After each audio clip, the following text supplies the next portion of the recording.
Bonjour, un truc que j'ai appris ce matin. Donc pour le don d'organes, j'ai recherché les références bibliques.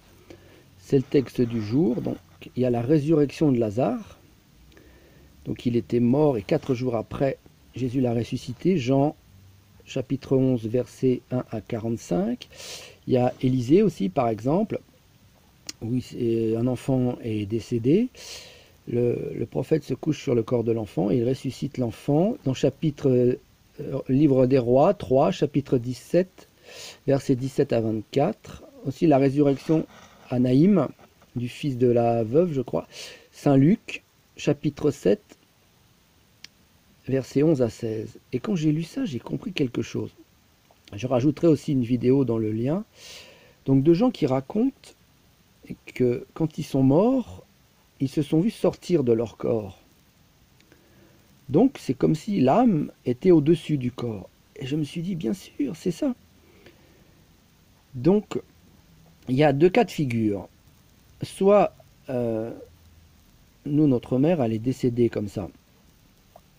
Donc les docteurs vous disent à un moment, elle est décédée, on peut prendre les organes. Sauf qu'ils te mentent, parce qu'elle est maintenue artificiellement en vie. Le terme vie est important. Que ce soit artificiel ou pas artificiel, elle est maintenue en vie. Donc j'ai demandé au docteur, mais vous voyez, elle respire toujours. Il me fait, oui, mais c'est la machine. Je lui fais, oui, mais si vous débranchez la machine, peut-être elle va reprendre la respiration elle-même. Lui, il me dit non. Moi, je lui dis, oui, mais si on ne le fait pas, on ne peut pas savoir. Il me fait, oui, on ne peut pas savoir. Donc, il y a ce cas-là. Donc, en fait, vous verrez dans les vidéos, ce cas-là, ça correspond en fait à la personne qui n'est pas décédée. Pas encore. L'âme est toujours dans le corps, même si elle est maintenue artificiellement en vie. Et donc, c'est le don d'organes, c'est horrible à dire, mais c'est le don d'organes qui va déclencher le décès. Et il y a un deuxième cas aussi, donc ça on voit ça avec les appuis bibliques de ce que j'ai donné tout à l'heure, c'est que même en cas où il y a une véritable mort, dans la Bible on a des exemples de gens qui sont revenus. Alors évidemment ça n'arrive pas à tout le monde, mais dans la résurrection de Lazare ça a été jusqu'à 4 jours, et on dit dans le texte que le corps sentait mauvais. Donc ça veut dire qu'en cas de miracle, quand l'âme redescend dans le corps, et ça c'est Dieu qui décide, c'est un miracle, il y a aussi régénération des tissus, parce que c'est un cadavre qui est revenu à la vie, mais il était en bonne, après, comme je dire, il était en bonne santé forcément. Et donc il y a régénération des tissus. Donc il faut aussi prévoir ce cas-là, c'est possible. Dans la Bible, c'est arrivé. Donc le problème, c'est que l'hôpital n'a une vision que matérialiste des choses. Il se fout complètement du spirituel. Donc l'idée d'avoir une âme, ça passe à la trappe. Mais pour le catholique, le croyant, il y a aussi ça. Donc déjà, la loi, elle dit c'est 48 heures. Avant de déclarer un décès, on attend, c'est trop court. Le minimum, c'est au moins 4 jours. Puisque, bon, ça n'arrive pas à tout le monde. Mais dans le cas de Lazare, c'était 4 jours. Dans le cas numéro 1, je reviens au décès de notre mère. Et le docteur nous avait dit, elle est décédée parce que le cerveau est décédé. C'est-à-dire, il n'y a plus sur le scanner, le machin, les zones sont sombres.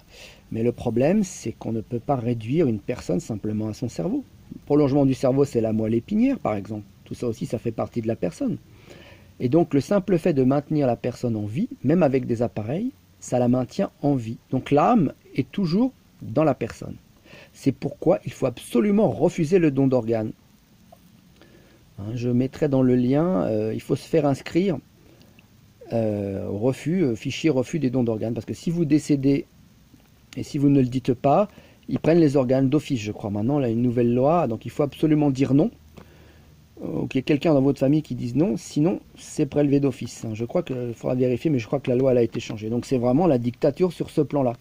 Il faut donc bien dire ses volontés avant sa mort sur ce plan-là.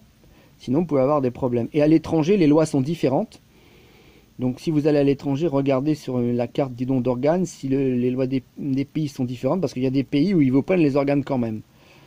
Bon, évidemment, avec ce problème de don d'organes, il y a tous les problèmes de trafic du don d'organes. Alors là, c'est une horreur. Je sais qu'on a démantelé un truc de trafic d'organes. Le docteur, dans le lien, là, vous verrez. Et puis, ce qu'on ne dit pas aussi, c'est que Simone Veil a mis en place une loi, il faudra que je recherche les références, mais je l'ai lu, Parce que là, les commandes, c'était des commandes qui venaient d'Israël, carrément. Et je sais que Simone Veil, elle a fait une loi pour faciliter le don d'organes pour Israël. Alors ça, hein, la démocratie, bonjour, ça veut dire que parce que vous savez, quand vous demandez un organe, vous êtes sur une liste d'attente. Et avec la loi Veil, les Juifs, qui étaient, je ne sais pas comment on pourrait dire, protégés par ça, ils passaient en premier. À part ça, on est tous égaux à la République. Il y a aussi un avantage certain avec, toujours sur le plan matérialiste, à ce que les gens ne vivent pas trop vieux. Parce que les vieux, ça coûte cher. Donc c'est bien plus rentable d'utiliser leurs organes, donc de les faire partir un peu avant, de dire qu'ils sont morts alors qu'ils ne sont pas encore morts. Tout ça, on a deux camps. Hein. On a un camp bien matérialiste. On n'est que des objets, que des organes, des trucs qui peuvent se vendre. Il faut être productif. Tout ce qui n'est pas productif va être éliminé plus ou moins rapidement. Et à côté, on a un autre camp qui combat ça, qui est un camp spirituel. On dit qu'on est un corps avec une âme. Dieu, il veut pas qu'on donne nos organes. Il a fait les organes pour chaque personne. C'est pas interchangeable. On n'est pas des robots. Et c'est donc on traite l'homme sans le côté spirituel. Hein. Euh, J'avais lu quelque chose. Le golem juif, c'est le nouvel Adam robotisé. Et la société va un peu là-dedans. C'est-à-dire, on fait un nouvel Adam qui se révolte contre Dieu, qui se construit lui-même, qui change ses organes. Bientôt, on nous met, vous avez un œil en moins, on vous mettra une caméra à la place, on va vous changer le bras. Hein. L'homme qui valait 3 milliards, c'est cette idée-là.